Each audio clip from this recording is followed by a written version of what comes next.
গরমকাল গিয়ে কিন্তু বর্ষাকাল চলে এসেছে, এবার কিন্তু খেতে হবে অনেক ইলিশ মাছ। আজকে আমি তোমাদের সাথে শেয়ার করছি দই ইলিশের রেসিপি। প্রথমেই আমি নিয়ে নিয়েছি 2 টেবিল চামচ পোস্ত আর সাদা সর্ষে, স্বাদ মতন নুন, হলুদ আর ঝালটাকে ব্যালেন্সের জন্য লঙ্কা। এটা কিন্তু তোমাদের স্বাদ অনুযায়ী দেবে।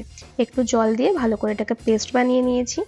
এবার একটা কড়াইয়ের মধ্যে সোজাসুজি আমি দিয়ে দেবো এই মশলা পেস্টটা। 2 টেবিল চামচ ফেটিয়ে রাখা টক দই ভালো করে মিশিয়ে নেওয়ার পর আগে থেকে বেশ ভালো করে পরিষ্কার করে রাখা আমি ইলিশ মাছগুলো দিয়ে দেবো এর মধ্যে। এবার সমস্ত মশলার সাথে ইলিশ মাছটা খুব ভালো করে মাখিয়ে নেব।